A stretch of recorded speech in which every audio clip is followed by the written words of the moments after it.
Here's some more great lengthy games that I spent less than £1 on. But this time, they're from the 2000s! Time for that fantastic return on minimal investment again. Because these games are newer, they cost more, which means the likes of Morrowind and Wizardry 8 won't be appearing here, and this list will be shorter. Likewise, the games have to be available to purchase digitally, so no Rome Total War or San Andreas, thanks to cash grab remasters. As per usual, it's one per series, and I'm still technically not counting games with procedurally generated content or single map scenarios instead of a single player campaign, but I might relax the rules a little bit in light of the general cost increase. So hop back onto your currency converters briefly, and then let's go! King's Bounty: The Legend. The original King's Bounty was one of the inspirations behind New World Computing's enormously successful Heroes of Might and Magic. This updated version comes from the latter half of the decade and has very pretty graphics compared to the original. If you're a fan of turn-based fantasy strategy games and are of a completionist bent, you'll easily get as many hours out of this game as pennies it costs. I snapped it up at 79p. So through the power of mathematics, you'll discover there's plenty of game time there for you. Gothic 2. Much like the Might and Magic series of the early 2000s, the Gothic series was huge in Europe, but suffered having to compete against the aforementioned third entry in the Elder Scrolls. Seriously, pick that up, it's very good. Much like that title, this German game is one of the best open world RPGs ever made, building on its predecessor and improving upon it in every way. There's a huge world that will keep you entranced for between 60 and 100 hours, or well over that mark if you indulge in the creations of a rabid and loyal fanbase. Arma: Cold War Assault. Originally released as Operation Flashpoint: Cold War Crisis. For those who bemoan the lack of realism in cinematic military shooters, Arma is the cure.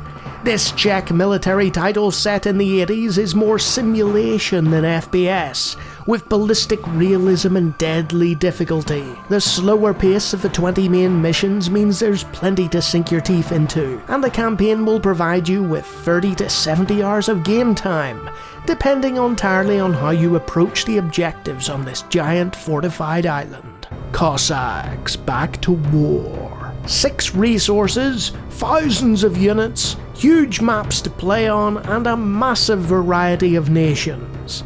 COSSACKS is the Ukraine's answer to Age of Empires, and it will take you 100 hours to defeat all the various campaigns and maps that the game offers. It's a different take on the RTS genre, and games can last hours at a time, meaning if you're struggling for a near-endless and overwhelming real-time strategy title, this is an easy recommendation.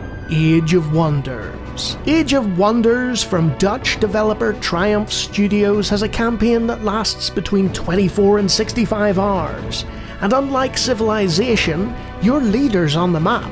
If they die, you lose, so you need to keep on your toes in this 4X strategy title with tactical combat. It can be purchased for almost nothing on sale, and will provide you with an old school alternative to the likes of Heroes of Might and Magic and Civilization. Roller Coaster Tycoon 2. Not happy with providing you a ridiculous amount of content for almost nothing in the first game, Chris Sawyer is back again with the second in the series, and almost everything I said about the first in the previous list can be applied to the second, as you lose yourself in hour-long levels of theme park construction and roller coaster rides. Divinity.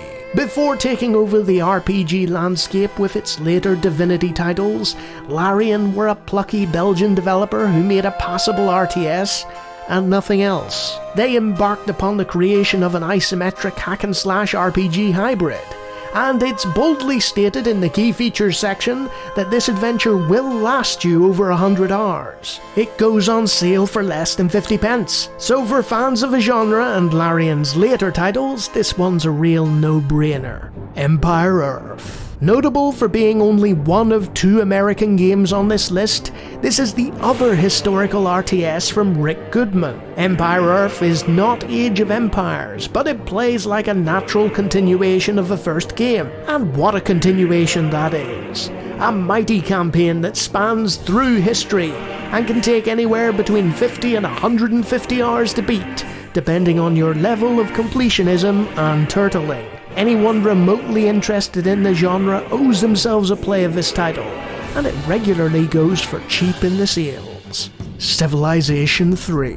The second of the American titles, and a controversial entry. Civ 3 technically had campaigns you could play, and since it's the only digitally available complete Civ title that has ever crept under £1, I'm including it. You know what Civilization is. It's the most popular turn-based strategy title of them all. And while you might struggle with compatibility issues due to age, if you can get it working, there's still a lot to love about Civ 3, and 100 hours worth of it to enjoy. Disciples 2. Remember when I recommended King's Bounty because of Heroes of Might and Magic? Disciples is that exact same concept all over again. Between this, Age of Wonders and King's Bounty, any fan of turn-based fantasy strategy games will be heartily sated. Sudden Strike. This militaristic Russian real-time tactics game provides you with a fixed group of units per level, and then says good luck. It's not particularly fair, it's not easy to complete goals, but what it will do is take a long time for you to complete them, as you edge your forces forward, constantly on the lookout for potential enemy fire and ambushes. It's clunky and old, but if you can negotiate its issues, hundreds of hours of content await you at a very cheap price indeed. Patrician Free. The Patrician series hails from Germany, and is all about trade and logistics as you build the perfect supply chain for your fledgling city using lots of pretty sailing ships going from port to port in an isometric perspective. It's as cheap as chips, and in addition to its sandbox mode, it features campaigns. It goes for almost nothing, and with a player base that has sunk hundreds if not thousands of hours into it, this trading sim is second to none in terms of value. Except Port Royale 2. A life of piracy for the sailor. The other trading sim from Ascaron is nowhere near as stable as Patrician be these days. With many people still suffering on Windows complaining about compatibility issues. But if you can get past that, the ship combat, and for some reason you enjoy the mini-games reminiscent of Sid Meier's Pirates, then you could well sink 100 hours or more of seafaring fun into this game. Sure, it might not be the pick of the bunch, but with a ludicrously low price, you won't be needing to sail the high seas in order to acquire it, matey. Eador Genesis. Boasting about twice the amount of playtime as the previous entry, there's just something to be said about turn-based fantasy strategy games and consuming all the precious time you have left on this mortal coil. Taking cues from Master of Magic, Alexei Bukolev's game isn't going to win any graphical awards, but much like all the others, if you click with it, then you can kiss hundreds of hours of your life goodbye. And what better way to do so?